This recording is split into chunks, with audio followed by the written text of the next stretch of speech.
Muy bien, pues vamos ahora a pasar a la meditación de la palabra del Señor. Hemos estado leyendo antes en el libro, en el Evangelio de Mateo, en el capítulo 19, todo el capítulo. Ahora vamos a estar pues centrados y meditando en los versículos del 17 al 21, lo podemos volver a leer. Versículos del 17 al 21.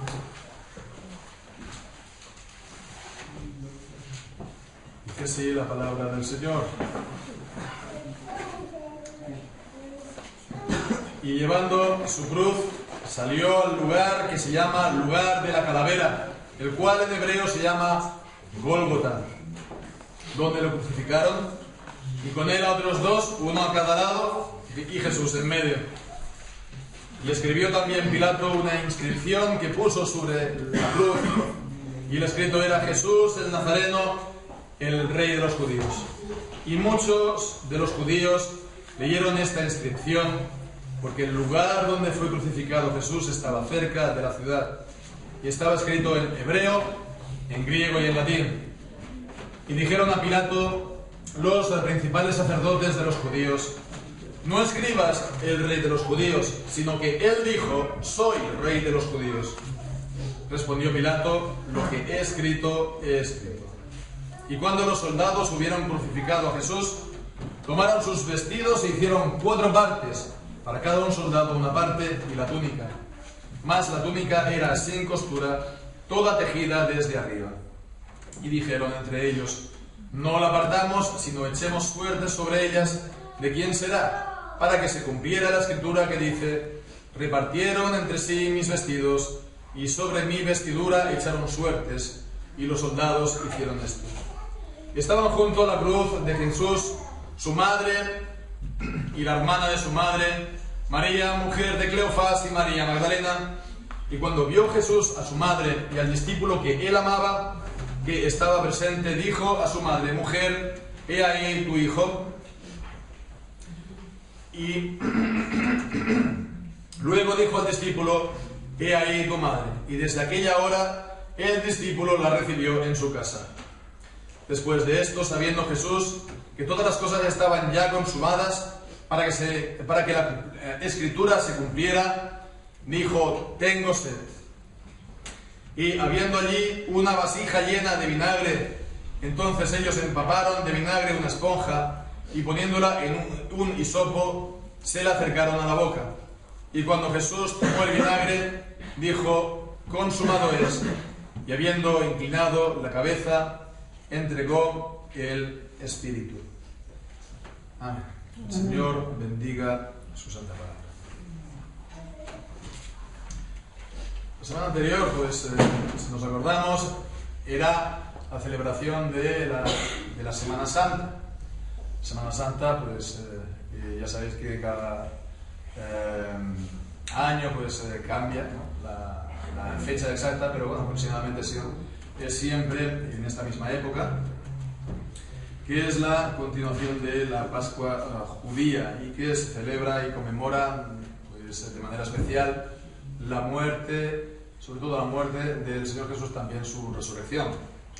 Ante esta celebración, esta festividad, cabe la pregunta de cuál es la actitud que nosotros como creyentes, como evangélicos, hemos de adoptar. Pues se puede decir, creo, sin ningún problema, que la mayoría de los creyentes evangélicos pues no tiene una opinión pues en particular acerca de la Semana Santa, y que en principio no hay ninguna razón, o no se ve ninguna razón en contra de celebrarlo. De hecho, también es cierto que cada vez se está poniendo más, se puede decir, de moda, no sé, entre el mundo evangélico, la celebración de la Cuaresma. No sé si es lo mismo también en Francia. Entre el mundo evangélico cada vez se celebra más la Cuaresma. Esto creo que es algo más bien proveniente del mundo evangélico norteamericano, y que cada vez más está presente entre nosotros. Pues ante esto, pues lo que decíamos, ¿no?, ¿cuál es la actitud que hemos de tomar? Bueno, pues sin ningún tipo de visceralidad en contra, pero si nos damos cuenta, cuando se comprende el principio bíblico que el culto agradable a Dios es el que Él ha instituido, el que Él ha ordenado, pues entonces cae por su propio peso que no hay un mandamiento expreso en la palabra de Dios a celebrar estos días y declararlos como pues de una santidad especial para la Iglesia y el mundo. Entonces, es algo que cuando nos damos cuenta que la única festividad que el Señor ha ordenado en la Santa Palabra, en el Nuevo Testamento para la Iglesia, hasta el regreso del Señor Jesús, es el Día del Señor, el primer día de la semana, como reposo, como sábado cristiano. La palabra sábado significa reposo. Pues entonces, cuando nos damos cuenta de esto, nos damos cuenta que es superfluo la conmemoración de la muerte y de la resurrección del Señor Jesús. Es algo que podemos hacer cada día del Señor, y de una manera especial cada vez también que se celebra la cena del Señor. Por supuesto, no hay nada malo en conmemorar pues su muerte o recordarnos su muerte. La cuestión es el principio de hacerlo, de que los hombres decreten, ¿verdad?, una serie de días especiales, ¿no? Eso, pues, la Pascua era del Antiguo Testamento, y pues en el Nuevo Testamento no hay un mandamiento expreso del Señor para celebrarlo, lo que se llama como Semana Santa. Bueno, pues en todo caso, en estas celebraciones de la Semana Santa normalmente también es una tradición de hacer una especial atención a las palabras que Jesucristo dijo, declaró cuando estaba en la cruz. Hay hasta 7 palabras en los evangelios, entonces es habitual de hacer los mensajes llamados de las 7 palabras. Entonces, son 7 las palabras que Cristo pronunció en la cruz, y es algo que se encuentran en los 4 evangelios. En el Evangelio de Mateo y en el Evangelio de Marcos, los dos, solamente se registra un solo dicho, que es con el que abre el Salmo 22. Dios mío, ¿por qué me has abandonado? Elí, Elí, lama sabactani. Es la única palabra de Jesucristo en la cruz que registra Mateo y Marcos. Lucas, por su parte, hace más atención, da hasta 3 dichos en su Evangelio, en el capítulo 23. El primero en el versículo 34, cuando Jesús en la cruz oró al Padre: perdónalos porque no saben lo que hacen. El segundo dicho registrado por Lucas es el que dijo al ladrón en la cruz, y lo leemos allí en el versículo 43, cuando le dice: de cierto te digo que hoy estarás conmigo en el paraíso. Y por último, el tercer dicho registrado por Lucas, el cuarto en total, que leemos en el versículo 46, cuando Jesús, clamando a gran voz, dijo: Padre, en tus manos encomiendo mi espíritu. Bien, pues entonces, esta mañana vamos a centrarnos en los dichos que están registrados en el Evangelio de Juan. No, tampoco es una norma, es una tradición, pero no hace falta centrarnos en todos ellos. Vamos a seleccionar entonces los que encontramos en el Evangelio de Juan. ¿Por qué? Por el, enfoque que él presenta de la crucifixión de Cristo. Cada evangelista fue testigo de la muerte, cada uno quiere destacar, subrayar algo en especial, o lo hace destacando, subrayando algo en especial. Y vamos a ver este enfoque particular del apóstol Juan, lo que él nos presenta para que lo consideremos, para que lo recibamos. Y bien, pues vemos que comienza el pasaje que hemos leído, el versículo 17, haciendo una mención que está también en todos los demás evangelios, el lugar a donde pues salió Jesús. Dice que llevando su cruz salió al lugar que se llama lugar de la calavera, el cual en hebreo se llama Gólgota. En todos los evangelios se hace mención a este lugar, Gólgota, que significa el lugar de la calavera, calavera. Entonces no es que sea un nombre muy, pues, digamos, bueno, pues, ¿cómo decirlo, no? Agradable pensar, ¿no? El lugar llamado de la calavera. Era un lugar, por lo tanto, de muerte. Era un lugar de desolación. Y bueno, pues sabemos que lo que en la palabra de Dios, en el Antiguo Testamento, estaba pues asociado a la muerte. La muerte era considerado como algo impuro. De manera que alguien que tocase un cadáver se convertía en impuro. Hasta la noche tenía que hacer los lavamientos rituales, etcétera, etcétera, etcétera. ¿Por qué? Porque la muerte es algo, se puede decir, fuera del ámbito de Dios. Dios es la vida, Dios es el que da la vida, y la muerte es el resultado del pecado. La paga del pecado es la muerte.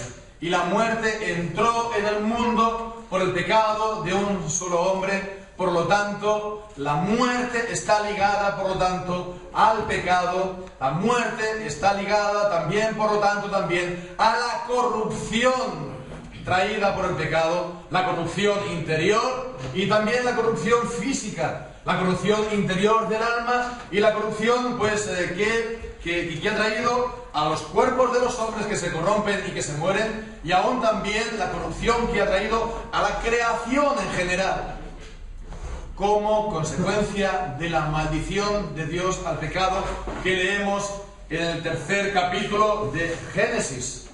Bien, pues entonces fijémonos, hermanos, lo que nos están diciendo aquí todos los evangelios. Jesús salió cargando su cruz al lugar del Gólgota, llamado el Gólgota, que significa la calavera, el lugar de muerte. ¿Quién era Jesús? Jesús era el Hijo de Dios. Jesús era el Hijo eternamente engendrado de Dios, hecho hombre, nacido de mujer. Y él, pues, era realmente hombre, era una humanidad real la que tenía Jesús, que tomó, pues, de María. Y entonces vemos que él, en todo caso, siempre fue el Hijo unigénito de Dios, la segunda persona de la Trinidad. Y nos dice el Evangelio de Juan, en el capítulo 12, pues se está refiriendo el mismo apóstol Juan de la visión que tuvo Isaías en el templo. ¿Nos acordamos? Cuando Isaías estuvo en el templo y vio la gloria de Dios. Lo leemos en el capítulo 6 de Isaías. Entonces vemos ahí en Isaías 6 la visión que tuvieron. Él vio al Señor en su trono alto y sublime, y ante el Señor estaban los serafines que estaban delante de él con 6 alas, y con 2 alas se tapaban los ojos, con 2 alas se cubrían los pies, con 2 alas volaban, y los serafines clamaban: Santo, Santo, Santo, Jehová de los ejércitos.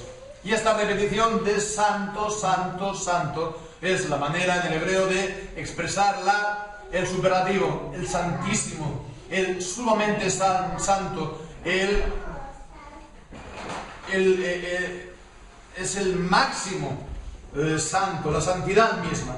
Entonces nos dice en Juan capítulo 12, que esto dijo En el capítulo 12, el versículo 39, está haciendo referencia a este pasaje cuando está hablando del endurecimiento de Israel. En Isaías capítulo 6, versículos 9 y 10.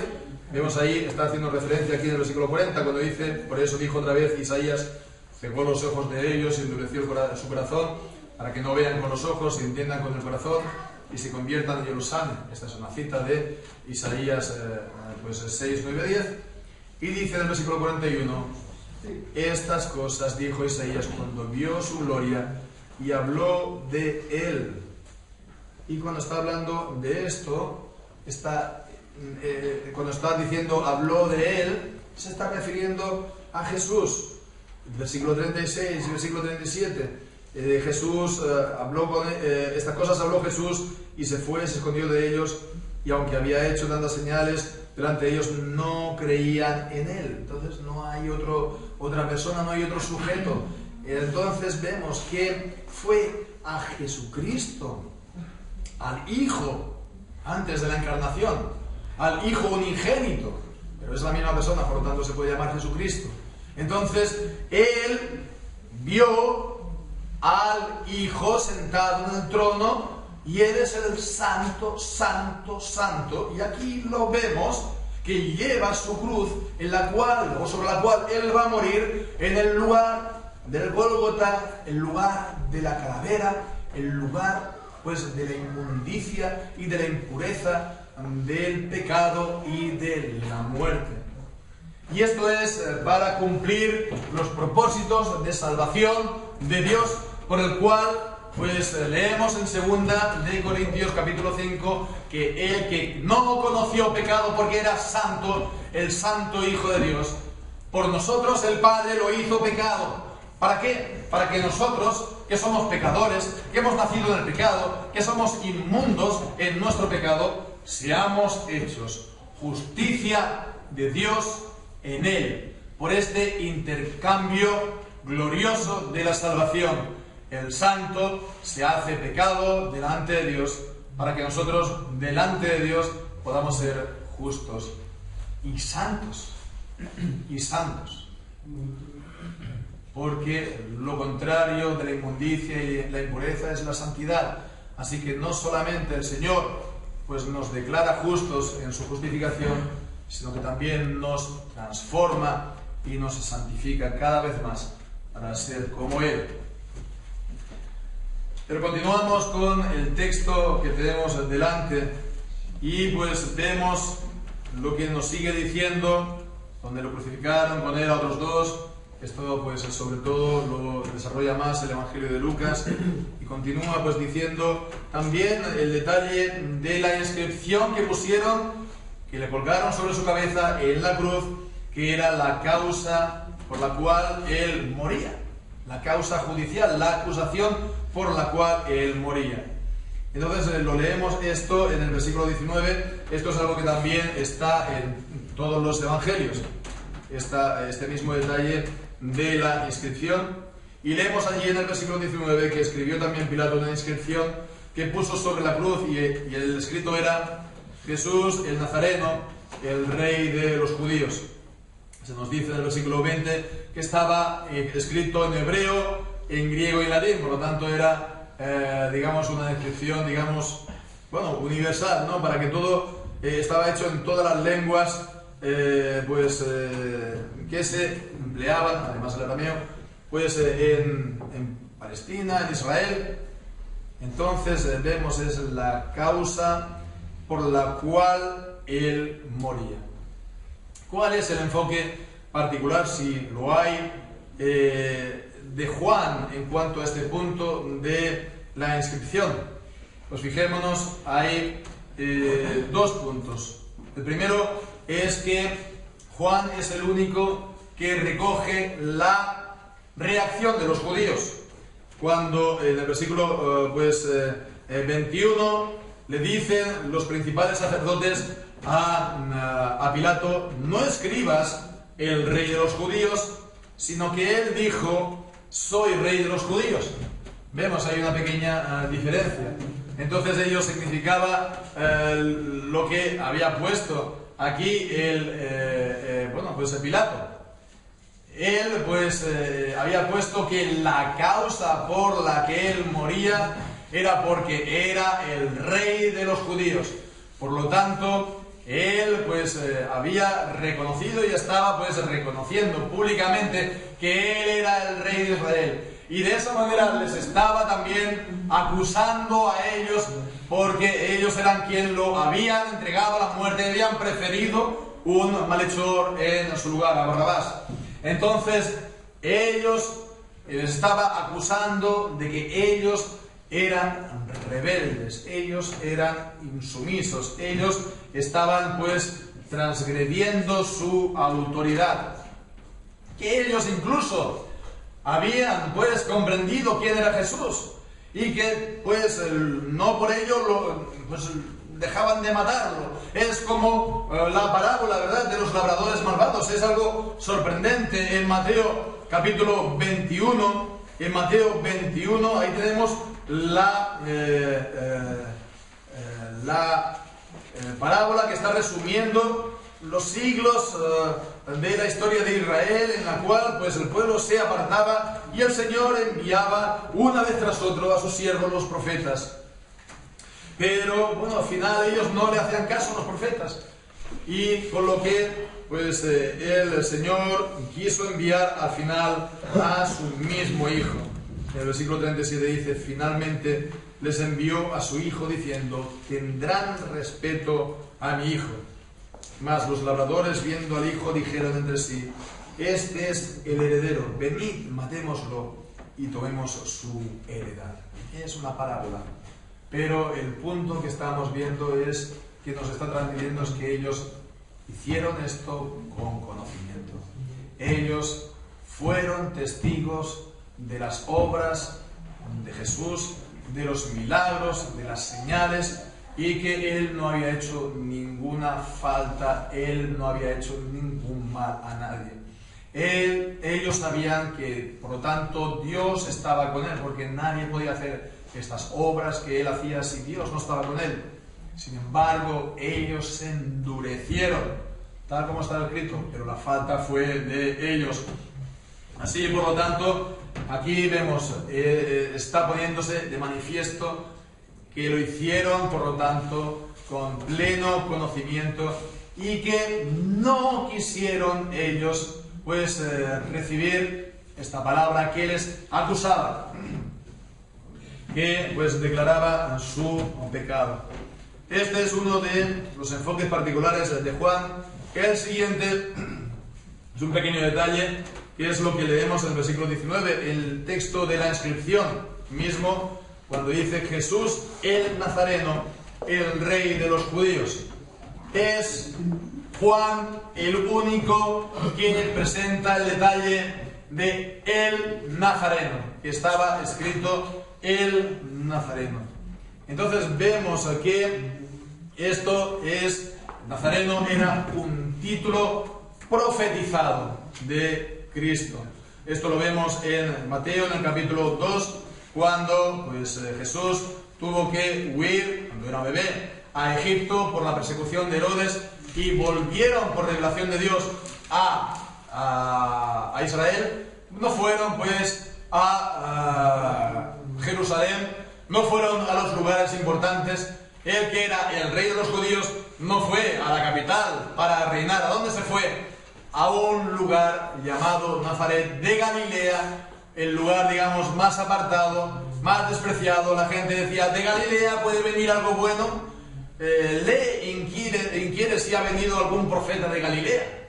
Bien, leemos que el capítulo 2, versículo 23 de Mateo: y vino y habitó en la ciudad que se llama Nazaret, para que se cumpliera lo que fue dicho por los profetas, que había de ser llamado Nazareno. Entonces, Nazareno es un título del Cristo, del Mesías, que tenía que ser llamado Nazareno. Y él fue llamado Nazareno porque fue a nacer a la ciudad de Nazaret. Pero ¿dónde en las Escrituras está escrito que él tenía que ser llamado Nazareno? Bueno, esta es una cuestión que a veces se debate o se discute. pero la explicación con la que personalmente estoy pues, de acuerdo es la que leemos en Isaías, en el capítulo 11, en el versículo 1. Isaías 11, 1.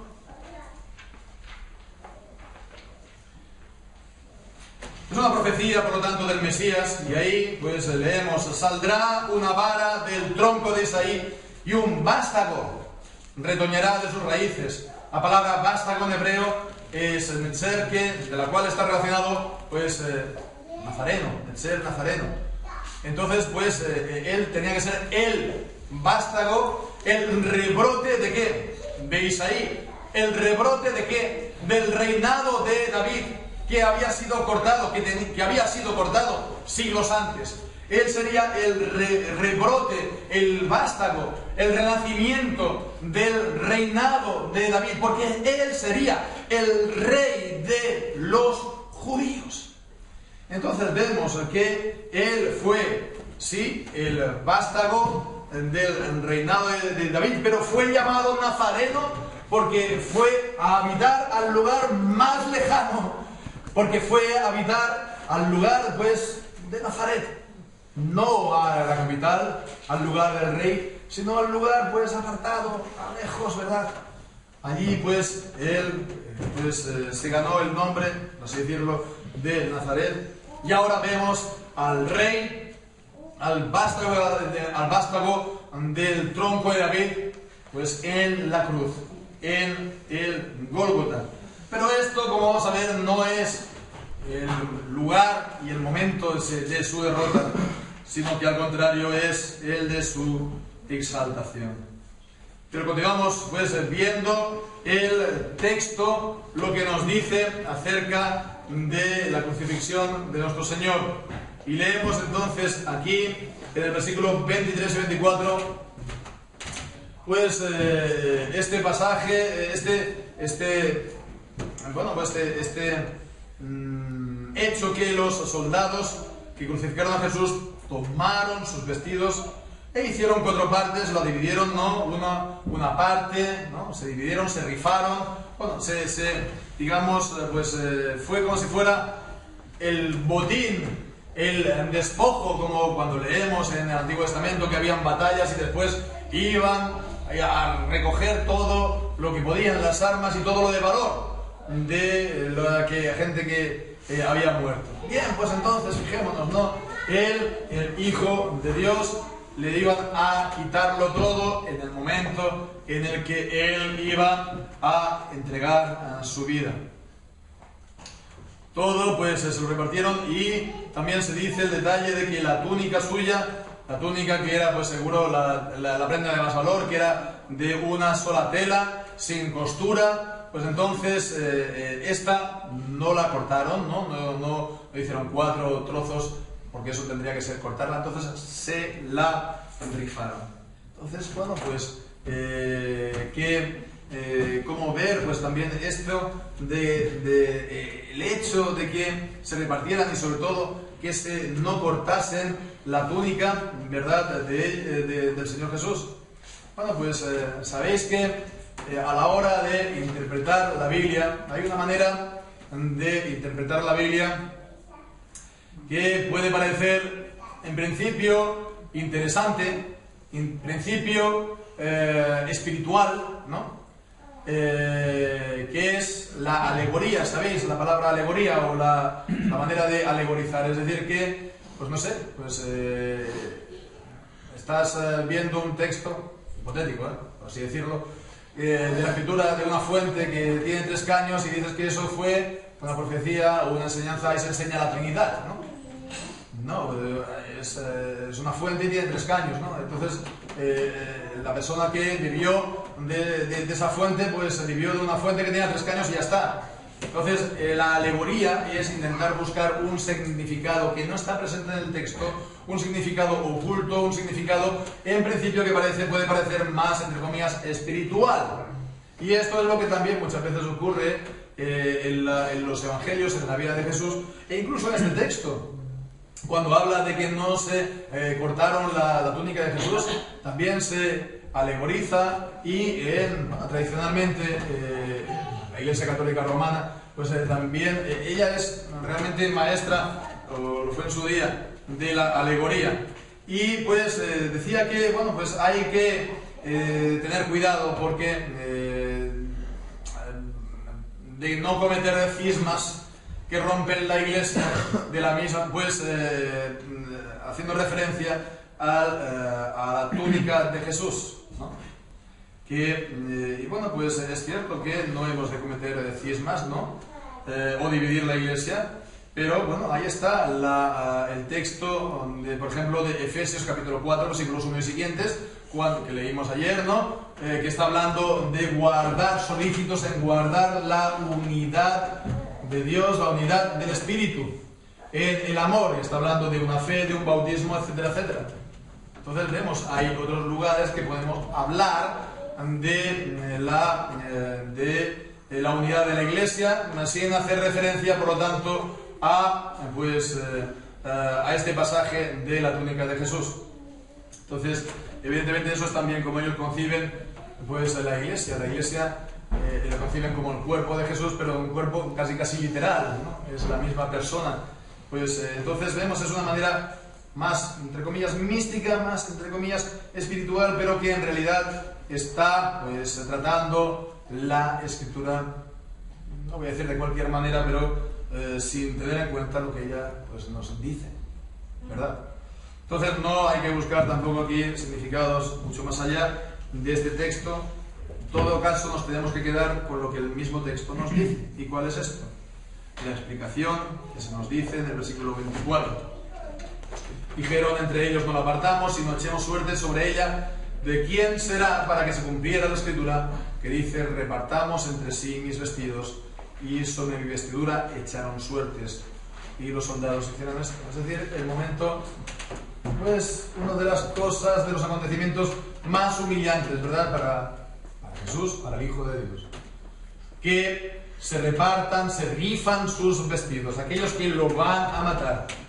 Momento de mayor humillación. Pues vemos, esto no desacredita al Hijo de Dios, no dice que, bueno, que Él no es el Mesías, porque si fuera el Mesías, ¿cómo Él va a morir de esta manera? Sino que al contrario, esta humillación lo que hace es confirmar que Él es el Mesías, precisamente, que Él es el Cristo. ¿Por qué? Porque esta humillación ya estaba predicha, ya había sido profetizada. Y es pues lo que nos viene a decir aquí, pues repartieron entre sí mis vestidos.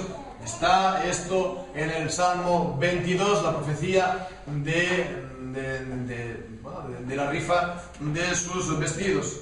Por lo tanto, vemos que esto confirma a Cristo como Mesías y que lejos de desacreditarlo, por el contrario, lo vindica.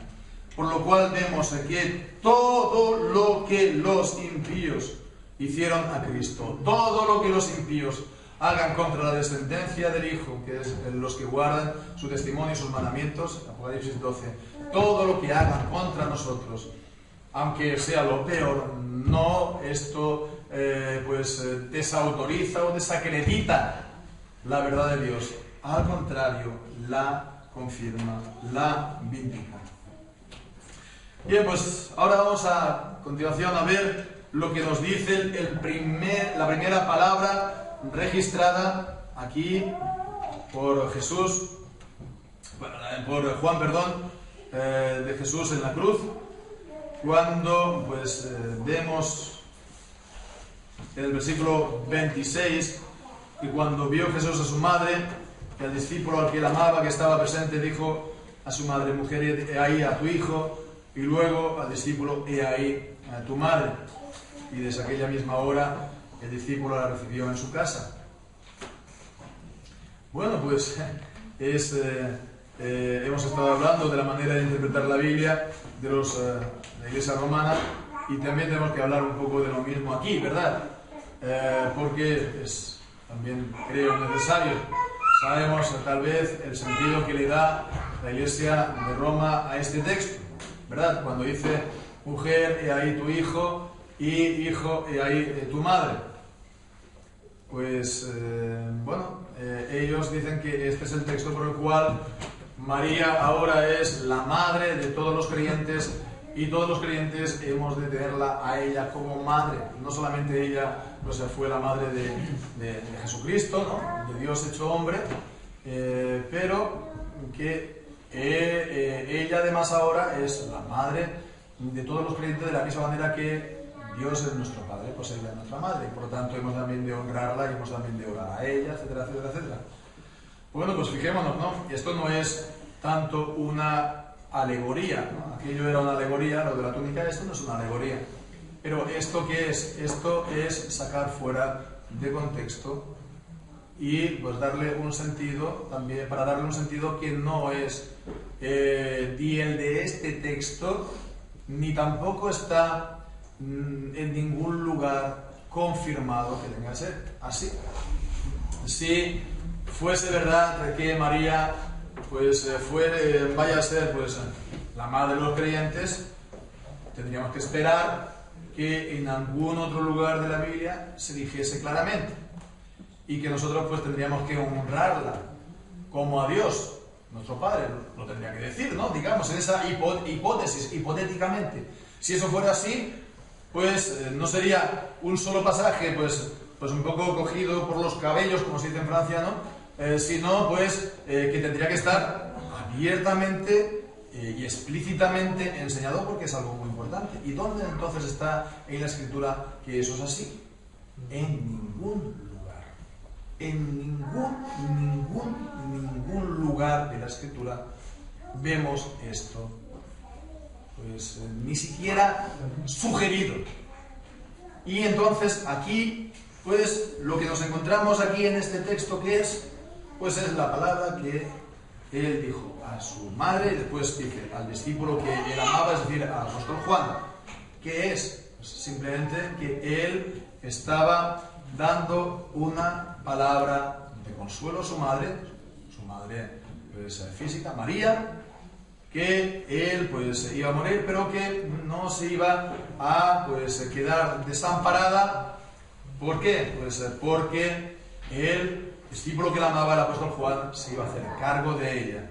Es una palabra de consuelo para la madre y es también un mandamiento y un deber que impone a su discípulo amado. Entonces aquí no vemos nada de una gran elaboración, pues un gran contenido dogmático de estas palabras, sino que aquí estamos viendo el cuidado que tiene Jesús por los demás en el momento mismo de su muerte. En el momento mismo de su muerte, Él está pensando por qué va a ser de su madre y está proveyendo para ella.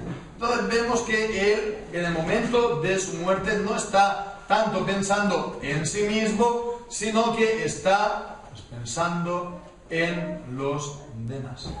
Como también podemos pensar que Él estaría pensando por todos aquellos que Él estaba entregando la vida en la cruz.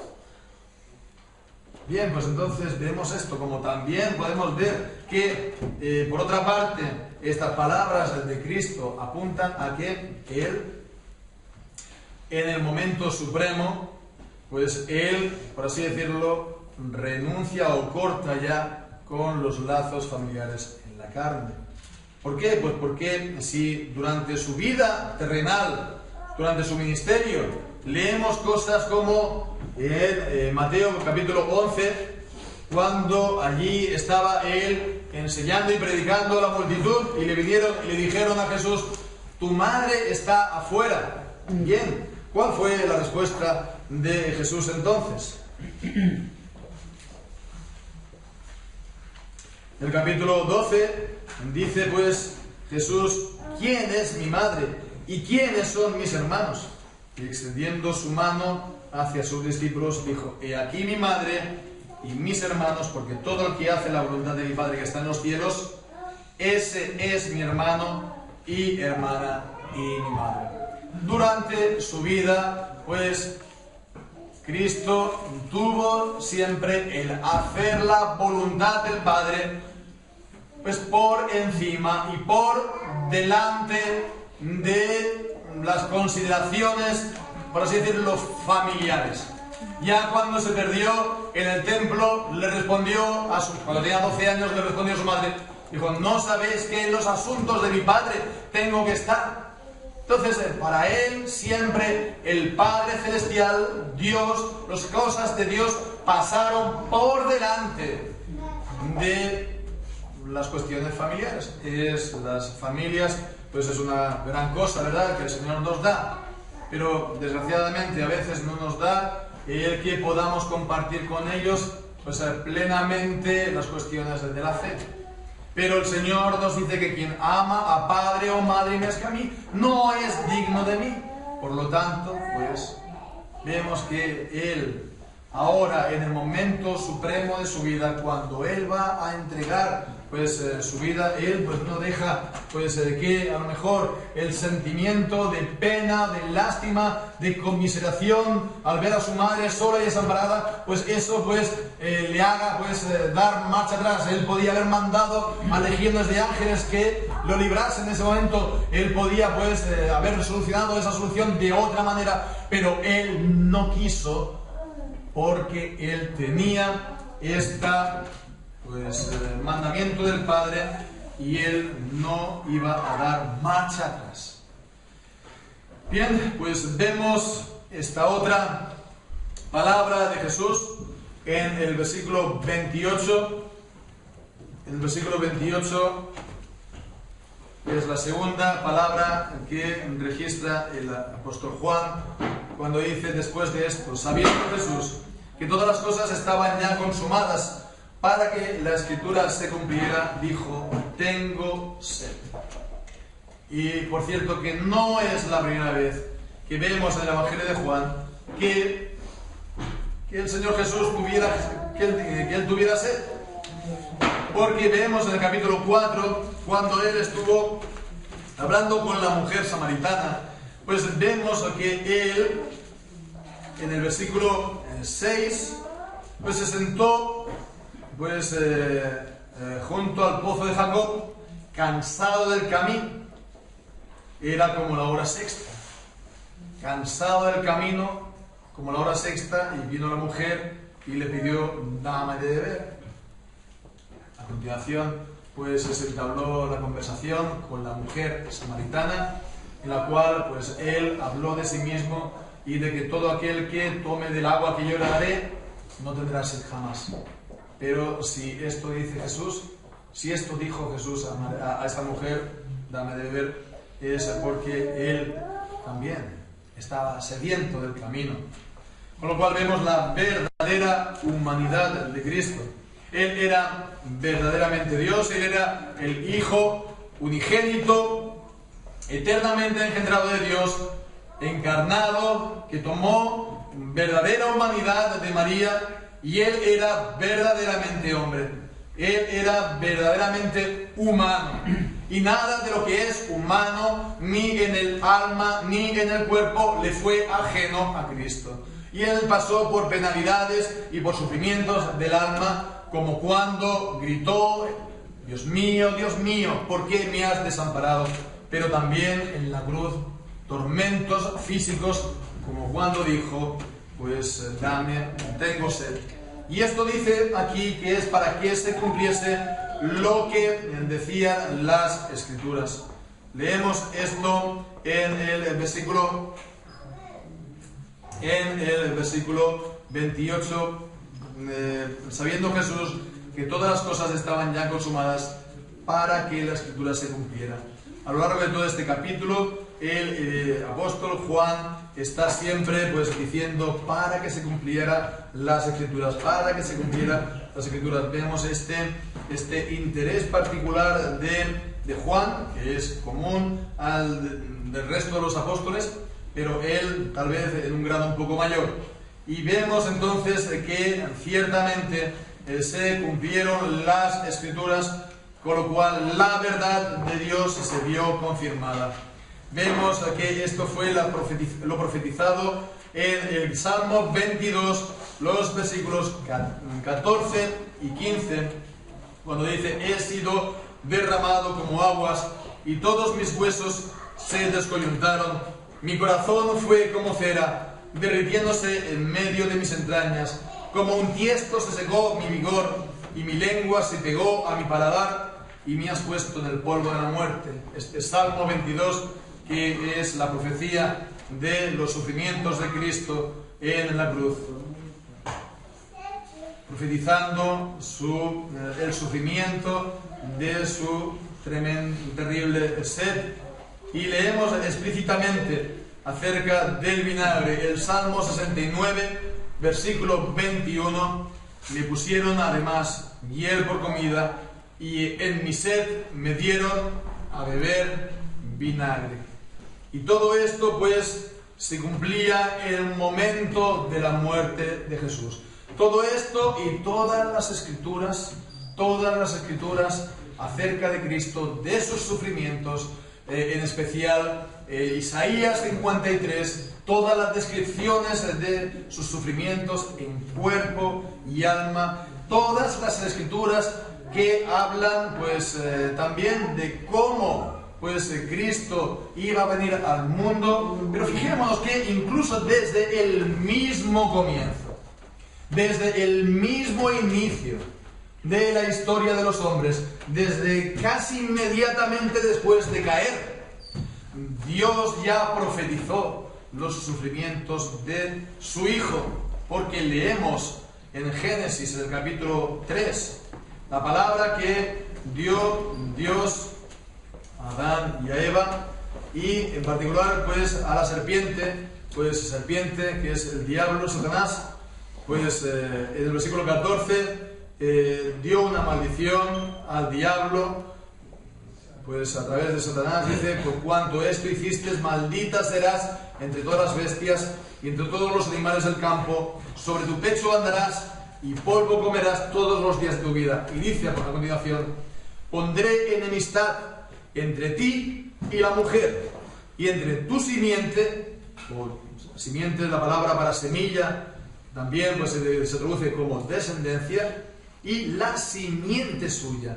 La simiente suya, que además es una palabra en concreto, en particular, en singular, está hablando de una simiente, de una persona, de un descendiente. Entonces, esta simiente, este descendiente de la mujer, te herirá en la cabeza, aplastará la cabeza, pero tú le herirás en el calcañar. Es decir, que también la serpiente causará dolor y mal a la simiente, al descendiente de la mujer. Él había de traer la salvación, y de esa manera pues había de aplastar la cabeza de la serpiente, pero la serpiente a su vez le mordería y le causaría dolor, hasta el punto que él también moriría. Él también moriría, como pues también mueren las personas cuando son mordidas por una serpiente venenosa. Pero esto vemos que no fue el momento ni el lugar de la derrota de Cristo. Que Él muriese de la manera que hemos visto en el Gólgota, en el lugar de la impureza. Que Él muriese pues de la manera que hemos visto, pues con la inscripción que le pusieron, y que le hubieron repartido entre los que lo mataban sus vestidos, y que le daban pues también pues a beber en su sed vinagre. Todo esto era el momento de la victoria de Cristo sobre sus enemigos, y en particular sobre el diablo. Fue el momento en el cual Él obtuvo la victoria y la salvación. Porque de este momento habla el apóstol Pablo en Colosenses, en el capítulo 2. Y allí leemos: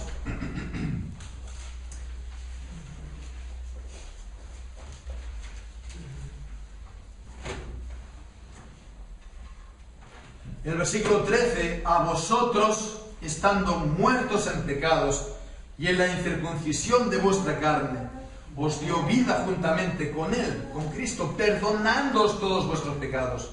¿Cómo? pues borrando el acta de las ordenanzas que había contra nosotros, los mandamientos que nosotros habíamos quebrantado, esa acta que nos era contraria, y Él la quitó de en medio y la clavó en la cruz, despojando a los principados y las potestades, los exhibió públicamente, triunfando sobre ellos en la cruz. Es el momento del triunfo de Cristo. Es el momento de su victoria. Porque exhibió públicamente a la vergüenza al diablo y las potestades de las tinieblas. Porque ya no tienen que acusar a los hijos de Dios. Porque el acta de nuestros pecados que nos eran contrarias, Cristo la tomó y pues la clavó en la cruz.